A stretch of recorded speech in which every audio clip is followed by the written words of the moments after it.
अब वो टाइम आ गया है जब सब कुछ इतना सिंपल होते हुए भी कॉम्प्लिकेटेड है। आंखों में आंखें डाल के बात कह रहा हूं, अगर पढ़ाई करोगे तो ही रिजल्ट आएगा, वरना पास तो सब हो जाएंगे।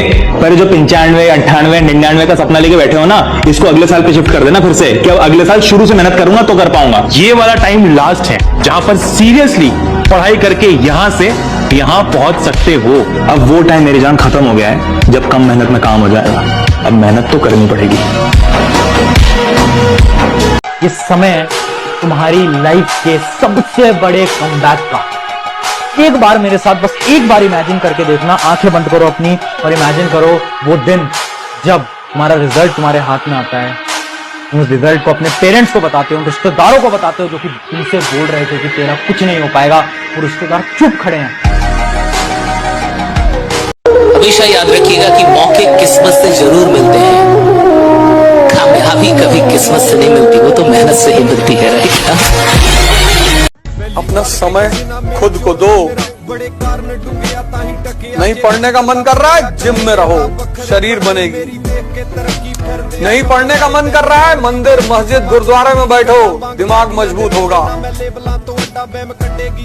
अपना समय किसी को मत दो। बहुत प्रॉब्लम है आज लाइफ में, कोई तुम पर भरोसा नहीं करता, जेब में पैसे नहीं है, अकेले पड़ गए हो, मार्क्स नहीं आ रहे हैं, हर तरफ से अंधेरा ही अंधेरा है। एक बात याद रखना मेरी, ये जंग जब तक खत्म नहीं होगी जब तक तुम जीत नहीं जाते। आजकल कुछ बच्चे होते हैं जो बोलते हैं कि भैया कुछ नहीं हुआ तो क्या हो गया, बिजनेस शुरू कर देंगे। ऐसे नहीं शुरू होता है बिजनेस, इतना आसान नहीं है बिजनेस शुरू करना। जो आपकी इंडिया है उसमें 99% बिजनेस फेल होते हैं। क्यों होते हैं फेल? क्योंकि आपको मेहनत करने की आदत नहीं होती। मेहनत करने की आदत यहां से पड़ जाएगी। दो ही चीज आपको भटका सकता है, मोबाइल और लाल पीला हरा। दो चीजों से बच गए, आपको मोक्ष मिलने से कोई नहीं रोक सकता। सफलता एक ऐसी दुल्हन है कि अगर आपको मिल जाए, आपकी गली का कुत्ता भी आपको अपना जीजा बना लेगा। बड़ी प्यारी चीज है सफलता। मैं सोचता हूँ मैं आज भी वैसा ही अवध हो जाऊं, मैं आज भी झूठ बोलता हूँ, मैं आज भी सोचता हूँ बेईमानी करूंगा।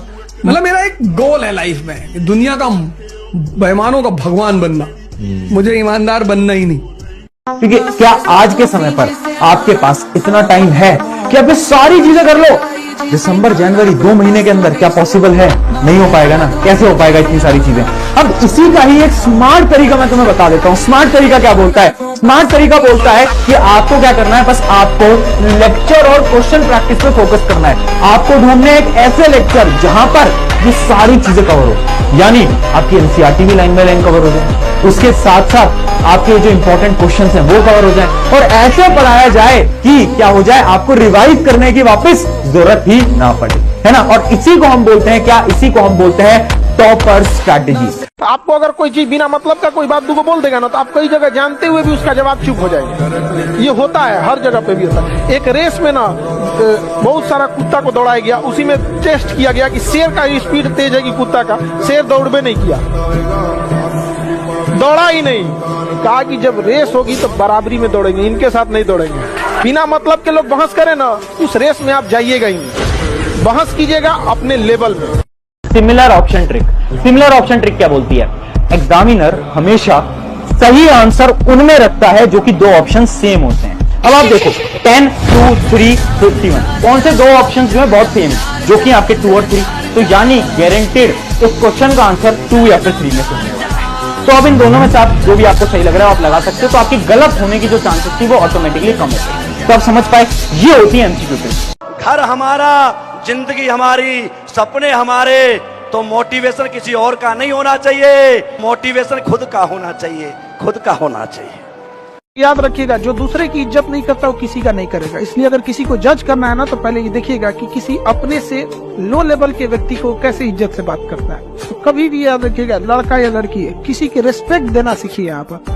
और एक अच्छा इंसान ही रेस्पेक्ट दे सकता है, जो दिल से ठीक रहेगा वो रेस्पेक्ट देगा। अगर आप किसी को देखिएगा जो दूसरे का रेस्पेक्ट करता है, दूसरे की मजबूरी को भी समझता है। जो किसी का रेस्पेक्ट नहीं करेगा, मजबूरियों नहीं समझेगा। यहाँ से अगर आप अपने अच्छे समय में, जब आप अपने अच्छे समय में दूसरे को अपना अधिकार, पावर, घमंड दिखाते हैं, तो याद रखिएगा वो इंसान उस समय कुछ नहीं कर सकता है, लेकिन इंसान भूलता नहीं है। जब आपका खराब समय आएगा, तो वो इंसान आपको नहीं छोड़ेगा।